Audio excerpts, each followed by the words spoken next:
Today on Locked On Phoenix Suns, the second episode of a busy Monday. Mike Budenholzer out. What comes next? We got more nuggets, more news, more tidbits about how this move came to be. We'll also talk about what we want to see come next and what actually could be coming next above that head coaching spot.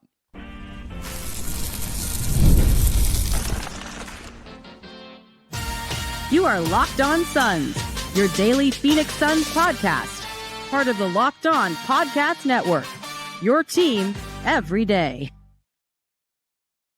Welcome back into Locked On Phoenix Suns. I'm Brendon Kleen, a staff writer at Awful Announcing and a credentialed Suns media member. Thank you for making Locked On Suns your first listen here on this Tuesday. Don't forget, Locked On Suns is free and available on all platforms, including YouTube. So click that follow or subscribe button. Do what thousands of other Suns fans have already done. Become an everydayer and get locked on to the Phoenix Suns right here each and every day. Joining me, as always, we got a lot to get to. More news on the Bud firing, what we want to see in the next Suns head coach, and what the front office changes might be that everybody wants to see, but we haven't gotten yet. It is my fellow Suns credentialed media member. How are we feeling here on this Monday evening, Tuesday morning for the people, Ben Garcia? I think we should just crank out a third podcast later in the day. Although I am a little worried, and I think the comment section is a little worried too, that at times when you and I go at each other, maybe we, get a little angry with each other at times. That if we did a third episode, Brendon, I think you might murder me. I don't know if we'd be able to do another one. We've been texting a lot today. There's a lot of things coming down the pipeline. It's like drinking of a fire hose, man. It's crazy, which is fun because in 2 weeks, tells me it is going to be like that for a little while this offseason. I'm feeling like there's going to be a lot of activity. All right, let's get right to it, though, because Chris Haynes, who used to work at TNT, ESPN, all over the place, and John Gambadoro here locally on his radio show, both gave us a lot to dig into when it comes to the actual firing of Mike Budenholzer after one season. I mentioned it already, but listen to our instant reaction episode. We gave you like 40 minutes right away on the move. This is just kind of what comes next type of stuff, but I think the Chris Haynes idea, his points had the most new stuff in them, I would say, Ben, where we heard that, more about the communication, and I think that there was a little bit of detail with regard to Nurk, where Bud challenged him as like his physicality and screening, some of that stuff, and Nurk took that personally. There was questions about the lineups and the rotation, which I think all of us had all season long. I think Haynes specifically highlighted that Ryan Dunn, the players themselves were sitting there scratching their heads as to why the Rook wasn't getting run when he would play so well. There was obviously the Clippers' fourth quarter about a month and a half ago where all of a sudden Colin Gillespie's looking like, John Stockton, and then all of a sudden can't get on the court the next day. That one wasn't in there, but that's just me. The random offense, a lot of these different things that we knew. But the one that got the most virality, the one that caught people's attention the most, because Chris put it up on social media instead of just in the YouTube full video, was this conversation with Bud and Brad, where Beal was challenged by Mike Budenholzer to be a little bit more like Drew Holiday, who obviously he coached in Milwaukee, and Beal kind of got defensive about that, didn't like the insinuation that he should have to adapt or reduce himself to some player that, is more of a role guy or something. I mean, that one jumped out to me the most, but what of those array of reasons that Chris Haynes threw out at us do you think matters as we're kind of looking back on this?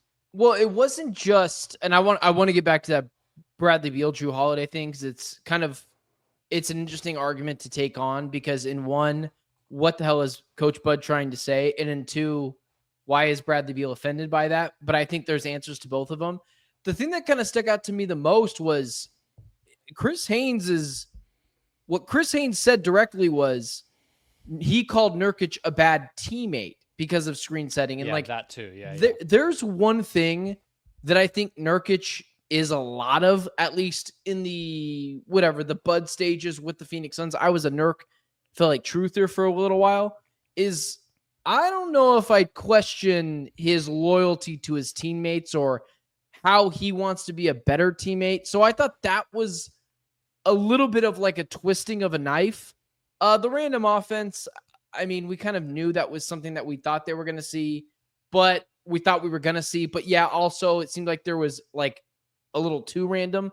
The Bradley Beal thing is interesting though, man, because why do you think Bradley Beal got frustrated by it? And then I'll tell you why I think he got frustrated by it. Because he's an incredibly proud guy would be the way that I would put that. I think, and I personally, I would say people who I at least think of as smart about basketball, whether you're talking about, I don't know, like Jeff Van Gundy on TV, or, I mean, anybody you want to throw out there, sure. Mm-hmm. Most of these dudes, I mean, Zach Lowe or whatever, most of the people, whether you're talking analysts or you're talking people in the league, would say Jrue Holiday's been a better, more valuable basketball player for the entirety of both of these guys' careers. So I know Chris Haynes probably got that information from people around Bradley Beal, so he has to kind of give their side of the story. But when he's on the video saying, it ruffled his feathers of a player of his caliber, I'm sitting there thinking, what caliber? Jrue Holiday won a gold medal and a title last year. What did Bradley Beal do?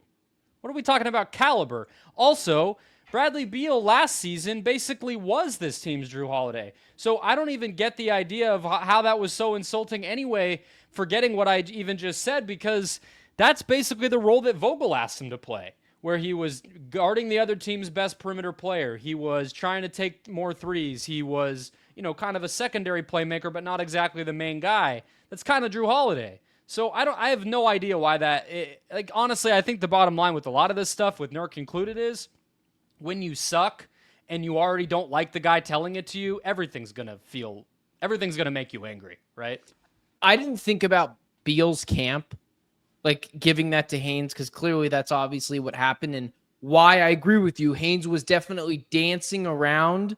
He was basically saying Beal made his way through in the NBA differently than Jrue Holiday did, and he almost made it to where it's the same exact thing, just different paths. Bradley Beal saw himself as a better player than Jrue Holiday. And as you've said, Zach Lowe, whatever, Draymond, like actual NBA players or the NBA analysts would all agree Jrue Holiday is a better player than Bradley Beal. It doesn't matter how many points Bradley Beal averaged.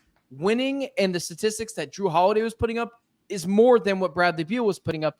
And that pissed off Bradley Beal because Bud was asking him to be lesser than what Bradley Beal saw himself to be. And I highly doubt, given all the things that we're getting from Gambo and from Chris Haynes, that it was said in a way that you and I think he said it. Like it was, hey, Brad, I know you're amazing at all these things, but if you just did it differently, almost like a Jrue Holiday role, we could go better. Yeah. It was almost, I bet you it was saying, hey, man, I coach both of you guys and Jrue Holiday's better. I need you to be him. And I think that's what ruffled his feathers. So Gambo basically had just kind of been adding to the stuff that he had been saying for honestly a while now when it comes to just the seemingly like awful way that it was to deal with Bud all season. And I know like it just feels like it's worse and worse. Everything we're hearing, it's worse and worse.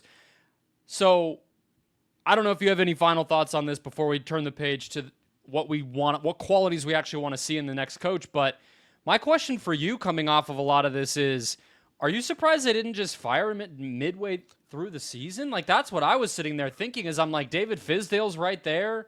That's exactly what I thought. Anybody. I was like, you have Fizdale. He's been a head coach before. I know the players like Fizdale. So why didn't you just hand it off to Fizdale? But then you heard what Gambo said, which I'm not sure if you heard this part. I was driving maybe a little bit more than you were today.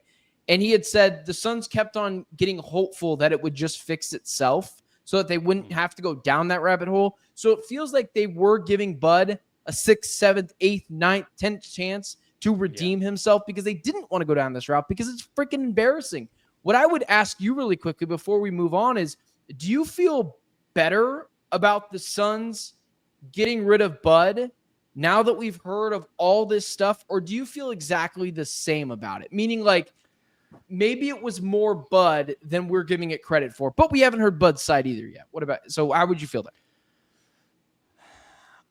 And this is a continuation of what we had talked about earlier, and we were kind of going back and forth, blame pie type stuff. And it's like, I think to me, I'm probably a lot closer to where you were with your solo episode last week in terms of everybody's got to go. I mean, I just think you're not going to really tell me anybody is looking good right now. I mean, this is a team that, along with Dallas and Philly, is like an embarrassment of the NBA. So I don't think you can keep your coach after that. I think you got to change your roster. I think the front office, which we'll talk about, is not safe either. Like, I guess it's like, when it's this bad, it can't even be close to one or the other. Like, it's rotten to the core, and Bud was just one of the branches.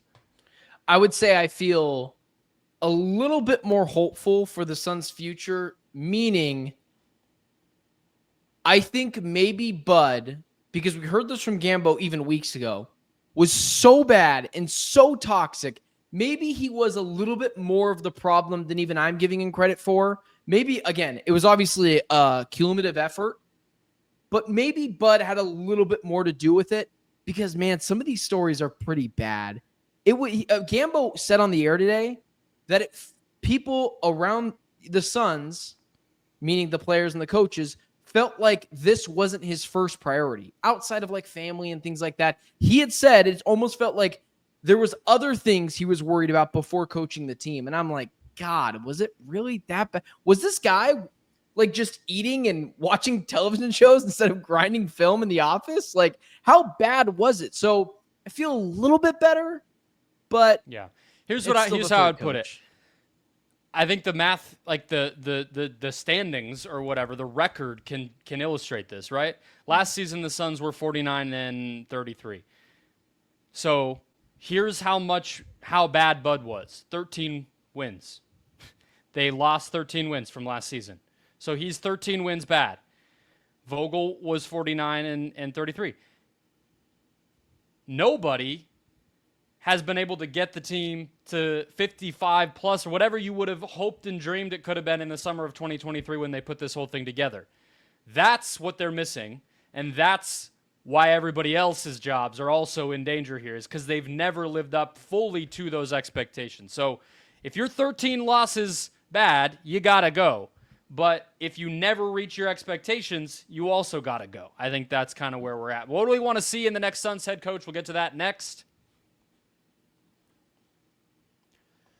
First, today's show is brought to you by Hungry Root. Spring is here and life is busier than ever. Between work, family, and everything in between, none of us have time for grocery shopping or meal prep.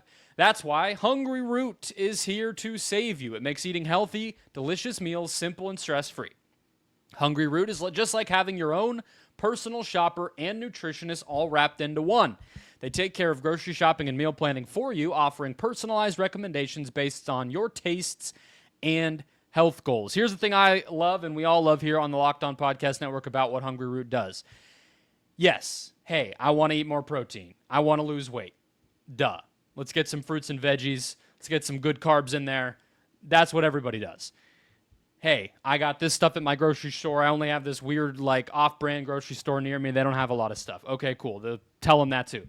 But what Hungry Root does is they also customize it to what you actually like to eat. So if you enjoy certain flavors, certain types of foods, certain, countries and ethnic foods, whatever it might be, Hungry Root takes care of that for you too. So take advantage of this exclusive deal and get 40% off your first box plus a free item for life by going to hungryroot.com/LockedOnNBA and the code LockedOnNBA at checkout. That's hungryroot.com/LockedOnNBA, code LockedOnNBA, 40% off and a free lifetime item.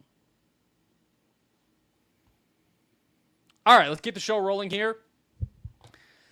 Mike Budenholzer out. What comes next, I think, is the question already on everybody's mind because we have been processing the possibility of Bud being gone for quite a while. So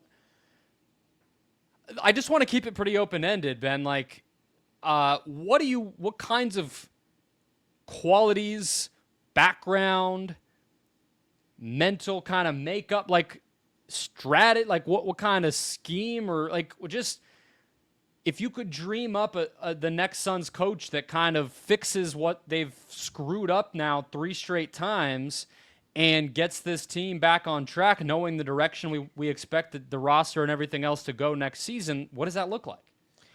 For me, it's going back to your roots, and you don't have to go all the way back to like Kokoshkov and Earl Watson, like all those kind of guys that just didn't work out. But I do think you need to find a more Monty Williams type of coach, where I've given up on being a championship contender in the next 2 years, maybe 3 years. They get it figured out, and that is kind of a quicker timeline in the NBA. So I'm not looking for an X's and O's guy like Mike Malone or a motivator or Taylor Jenkins just screaming at everyone and playing kind of an off-brand, I guess I shouldn't say off-brand, a name-brand value of Mike Budenholzer's offense.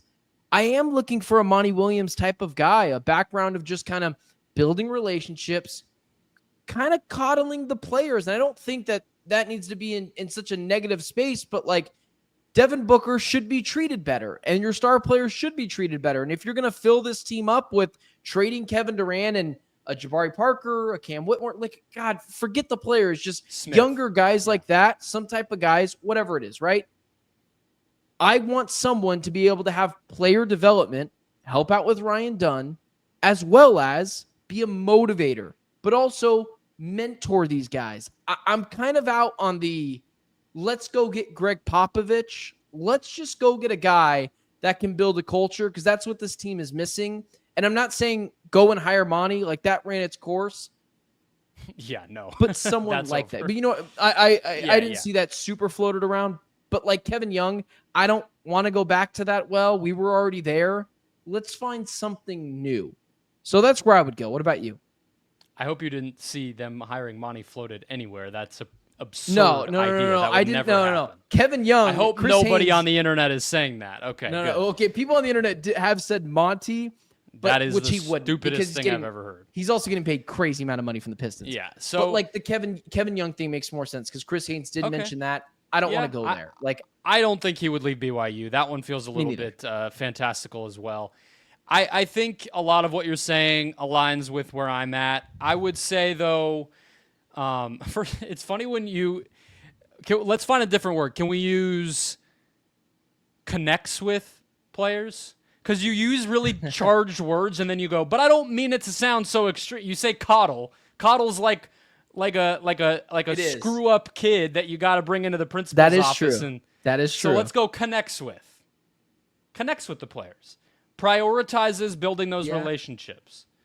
Because we don't even know who the players are going to be. So how do we know if they're going to need to be coddled? Well, I'm more thinking about Devin Booker. The other players will fall in line to Devin Booker, just like you had mentioned in the episode we did earlier with Tim Duncan falling in line with Greg Popovich. If Booker falls in line and has a good relationship with them, everything else I believe will follow suit with that. And I think Monty did a really good job of that. So something like that. Yeah. So I think all that's valid. And I know like we're about to build a very high level wish list here for a coach. Like, well, yeah, if they check all these boxes, they're probably going to win Coach of the Year. Suns will be in the finals next season. But I think the other thing I would add, and this is a little bit of a theory that I don't have the kind of like insider relationships to even know if I'm super on the right page, but just kind of looking at what has worked in the NBA recently. And it's not to a T. Like Kenny Atkinson doesn't really fit this mold of what I'm saying. Rick Carlisle's done a good job in Indiana. JB Bickerstaff has been part of the turnaround in Detroit. There's a lot of other examples that aren't really Chris Finch in Minnesota that don't super fit what I'm about to say. But I have this theory that in the NBA right now, we're seeing this page turn, and part of the reason that Pop, like those types of guys, are going away, and Malone's getting fired, and Bud didn't work, and Vogel maybe might not get a job again, and Van Gundy can't get back in, for instance, things like that, is I think guys are just more ready to be good pros than ever before. And so I think that when you're AAU'd and polished and sculpted from the time you're 11 or 8, versus in the 80s when, dudes were putting on Converse and basketball was a side gig until, okay, crap, I'm in high school. All of a sudden I'm 6'8", I'm pretty good at this. Let me go ahead and try it out. I feel like this generation, like what you really need is somebody to motivate and tactically deploy players. Like that's it. And motivate, not like treat them like they can't do it themselves, but motivate like rise to their level. Hey, you guys are supremely talented. I know you know what you're doing. Like, I'm going to be just as competitive and crazy as you and get you where you need to be. Come with me. Rah, rah, let's go. And, yeah, I'm talking about J.J. Redick. I'm talking about Joe Mazzulla. I'm talking about Mark Daigneault. There's other examples I could throw out there. That's what I think I would like to see from this coaching search too, is that type of creativity and like maniacal kind of passion. And I think younger, like I think that's another obvious one we haven't really said, like just somebody who, because like, we kind of forget because Monty acted like he was 70, but like the dude was in his 40s. Like he was a younger coach, all things considered, when the Suns hired him. So that's another part of it too. But that's a through line in a lot of the top recent coaching hires is crazy young guys who just like grind and find out ways to make their players better, to get them 5% a little bit better than they already are. So we've established who we would like, a wish list. Mm-hmm. What is just like the mold? We don't need to go deep into it of like, here's what I'm alluding to. There's a lot of people, and we'll say that this is a lot, who are like, I want Taylor Jenkins, I want Mike Malone. And I think both those two guys are kind of cut from the same cloth. What is the type of person you absolutely don't want from this team or from this team to get for their head coach? I think it's pretty simple. I just don't want – it's not so simple as like retread because, I mean, Willie Green's a retread. That's very different than saying that they should go hire like freaking Hubie Brown. You know what I mean? Like Doc Rivers or something. So – no, I wouldn't say not a retread, but somebody who is basically kind of like they're still on the way up. Like that's how I would put it. I know that's kind of vague, but you don't want that's that what person? I would want. No, I do want that. So anyone that's not that, throw them out. So if it's somebody who's on their 5th job, if it's somebody who has a bad track record, a bad history there, who's a longtime college coach, who's trying in the NBA, I don't want that. Like I want somebody where you feel like you're getting them at the right moment and they're ready for the job in the ways that we're talking about. I know that that's kind of vague, but I don't have like a big way of saying who I don't want.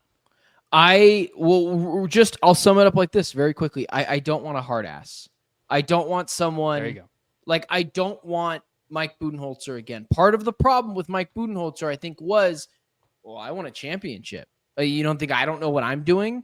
And then again, not building the relationships with those players because he's cut from the Popovich cloth where maybe that old school mentality took place a little bit. And I guess kind of the same thing you're saying, but I just don't want someone screaming and putting down these young players.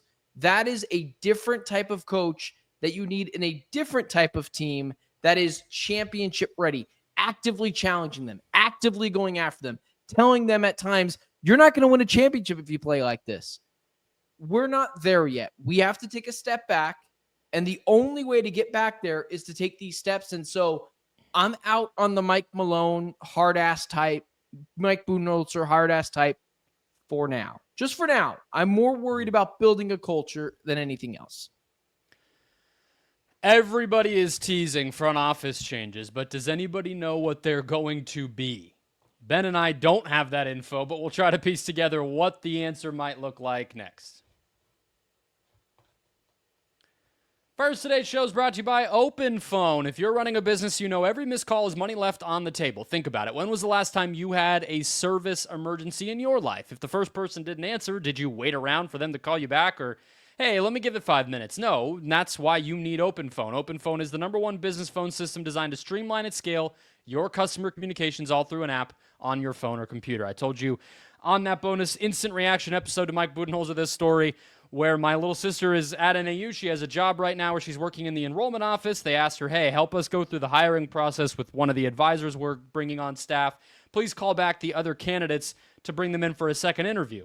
Well, my little sister is like an 18-year-old girl. She doesn't want all these random strangers having her phone number, but the school didn't give her a phone. They didn't give her a phone number. They didn't give her anything to call. So she's doing the old *6-7 trick, but then they can't get a hold of her calling her back. It's a nightmare. You know what would have solved it? Open Phone. Get 20% off your first 6 months at openphone.com/LockedOnNBA and try it for yourself. That's openphone.com/LockedOnNBA. And if you're switching from another service, Open Phone will even port that existing number over at no extra charge. Open Phone. No missed calls, no missed customers. All right, Ben, let's close it out here. So whether it's the Athletic story we read, the ESPN story announcing the Mike Budenholzer firing, Gambo on the radio, the Chris Haynes video we talked about, random people on the internet. Everybody seems to know that there's change coming in the front office. I think even Gerald and Espo over at PHNX, when I tuned in to their show for a minute, were reporting kind of a similar thing here. But when I listen to all of it, I think I've proven I'm pretty good at reading through the, I can do the grapevine stuff. I can read between the lines.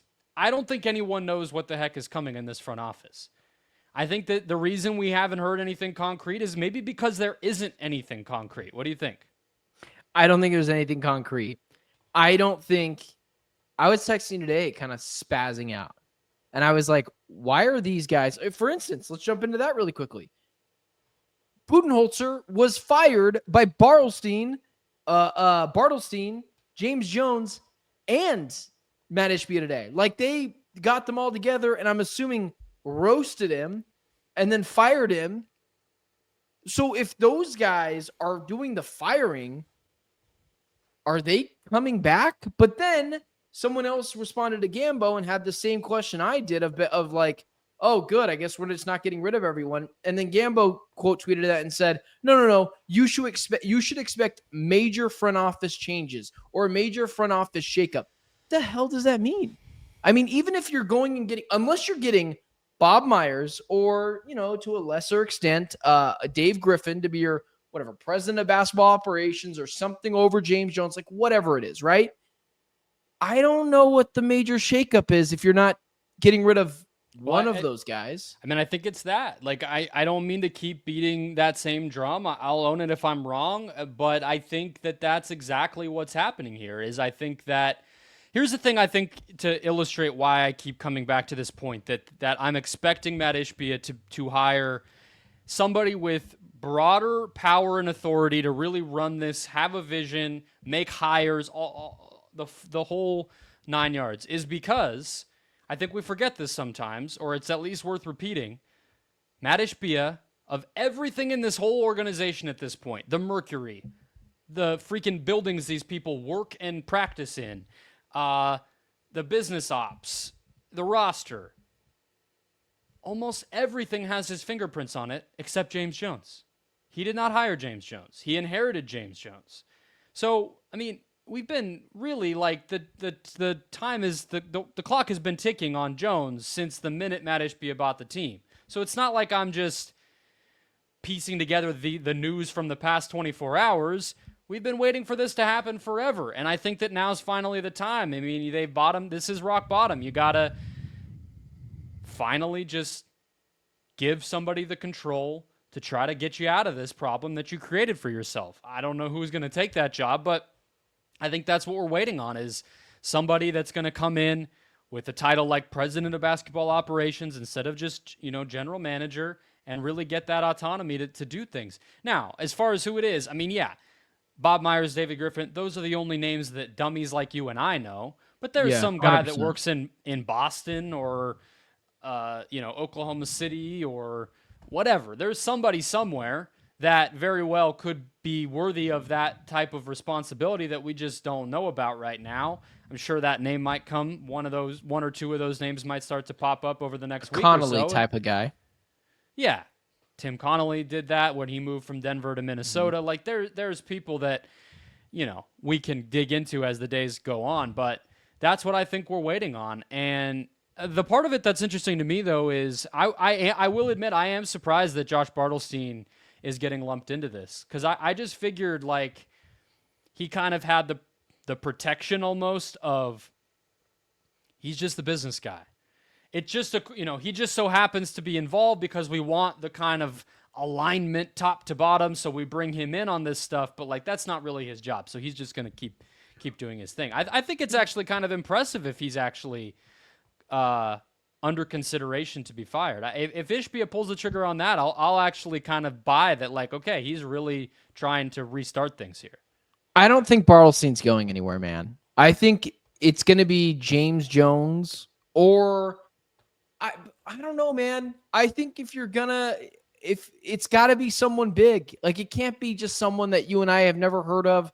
Like it's got to be a Godfather offer to Bob Myers or something, because if you're not going to get rid of Bartelstein and you may or may not get rid of Jones, like we saw the Athletic piece today where they were alluding to the fact that maybe Josh Bartelstein has had a little bit more of a say and role in roster construction than maybe he should have.